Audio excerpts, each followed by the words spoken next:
Hello everyone. In the previous lecture, we have seen what are the sets and what are the different operations performed on the sets. Now, in this lecture, we're going to study the Venn diagrams and Cartesian product. Now, let's see first what are the Venn diagrams. In the previous lecture, we have seen how we can represent the sets in different methods. Those methods are listing method and set builder method.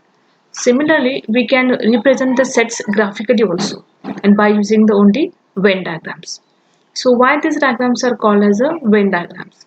There is one English mathematician that his name is John Venn, and that John Venn introduced the Venn diagrams, and he uses the Venn diagrams in 1881. So from its name, these diagrams are called as a Venn diagrams.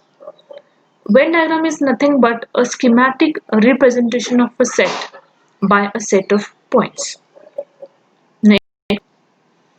In Venn diagrams, how we can represent the universal set? The universal set is represented by a rectangle, and it is contains all the objects under consideration. So inside this rectangle, circles or other geometrical figures are used to represent sets. Venn diagrams are often or mostly used to indicate the relationship between the sets.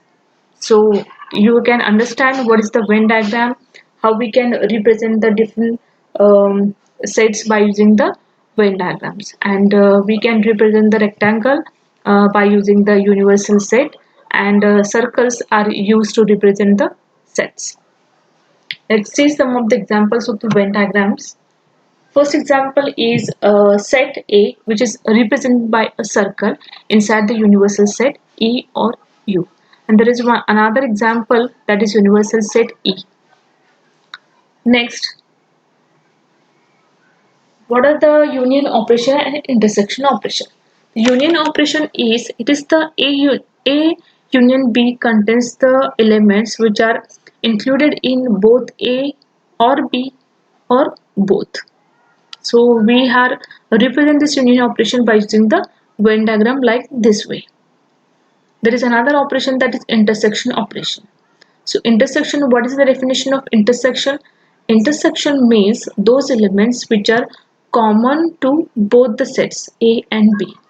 So here I have represent this common set of both the A and B by using the slanting lines here. Next, examples, subset example and the relative complement example. So how we can represent the subset example by using the Venn diagram. There is one universal set U, and there is a set B, and in that B contains the set A. So what is the definition of subset? Set A, suppose included all the elements of that set A included in set B, then we can say that A is a subset of B, and A relative complement of B. Relative complement set contains all the elements which are which contains the into the set A but not in B. So all these elements are the output of the A relative complement B. So I have that portion I have covered by using the slanting lines. This is also called as a schematic representation of the subset and the relative complement by using the Venn diagrams. Next, how we can represent the disjoint sets by using the Venn diagrams. So there is a one circle A, another circle B, and intersection of these disjoint sets is equal to always the phi or the null set. So this way we can represent the A intersection B by using the Venn diagram. Another example is negation of A. What is meant by the negation of A? Negation of A means those elements which are not included in A or those elements which other than A. How we can represent this? So this circle set A included in the universal set E. That's why those elements which are not of A but other than A, that all the universal set other than set A. So this way, like this way, we can represent the different operations or different sets by using the Venn diagrams. So this is one of the method to represent the sets. Okay, so our next point is Cartesian product. But before going into detail of Cartesian product, we have to first understand what is the ordered pairs and the n tuples. An ordered pair consists of the two objects in a given fixed order. And this ordered pair is not a set consisting of the two elements. It's just not a set. But the ordering of the two objects is very important. So here not the set but order is important. And how we can denote it? It is denoted by in the less than and greater than sign x, y, x comma y.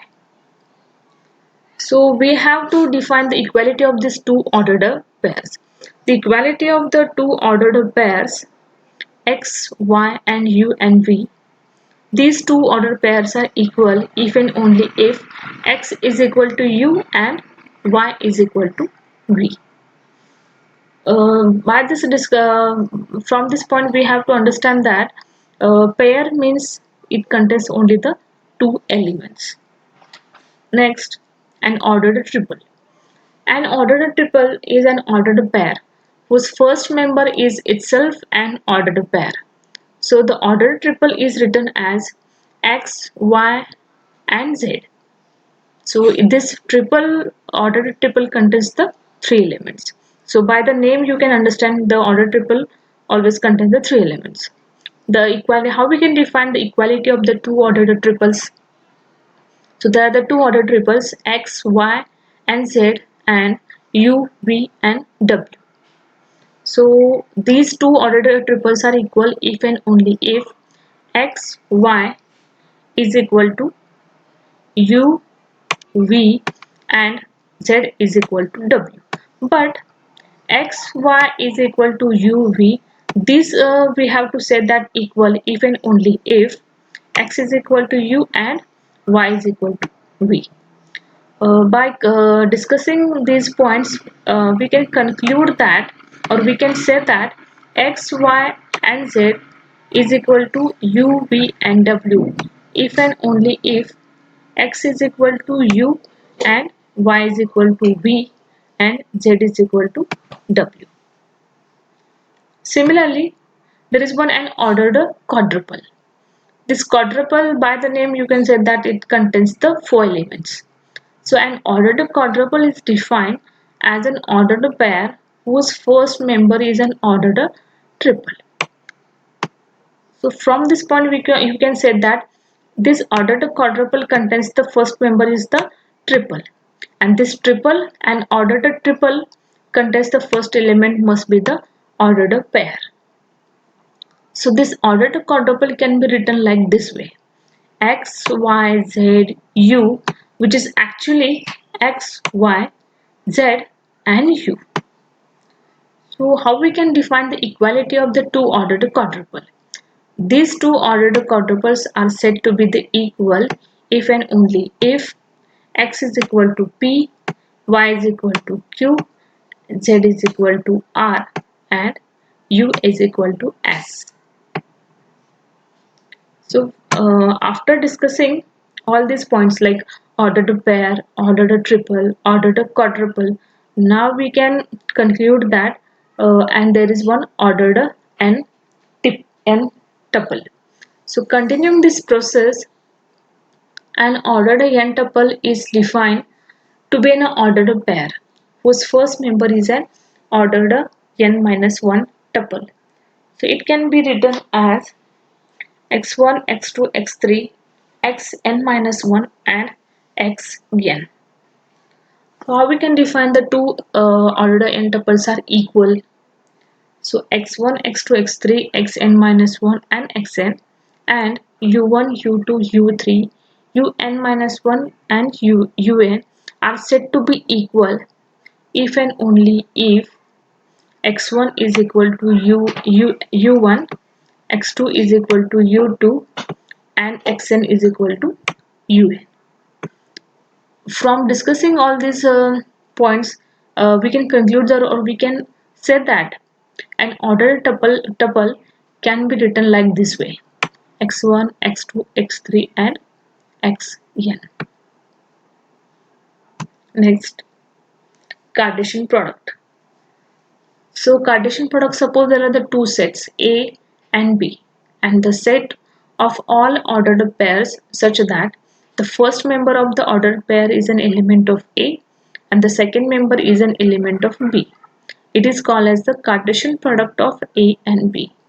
So you from this definition you can understand that the first element must be the element of first set, and the second element must be the element of the second set. Then and then only we can get the output of the Cartesian product. How we can define or how we can denote the Cartesian product? The Cartesian product can be written like this way: A Cartesian product B. This is a denotation, but symbolically we can write like this way: A intersection A Cartesian product B is equal to x y such that x belongs to A and y belongs to B. So see here in the statement, x is the first element of set A and y is the element of the second set. Means in the Cartesian product, first element must be the first set, second element must be the second set. So from the definition of the Cartesian product, we can say that the A Cartesian product B Cartesian product C is not equal to the A Cartesian product B Cartesian product C. Suppose there are the three sets A, B and C. Then we can say that it follows the distributive law or distributive properties. So what are those properties? The first one property is for the union operation and second is for the intersection operation. So first one is the union operation. A in Cartesian product B union C. So how we can distribute it? We can distribute it like this way: A Cartesian product B and union operation and A Cartesian product C. Similarly, this distributive law we can apply for the intersection operation also. So A Cartesian product B intersection C is equal to A Cartesian product B and intersection A Cartesian product C. So these are the two distributive properties or distributive laws for the Cartesian product. So one of this law we can prove by using the symbolic representation. See here, A Cartesian product B union C here. So how we can prove this distributive law?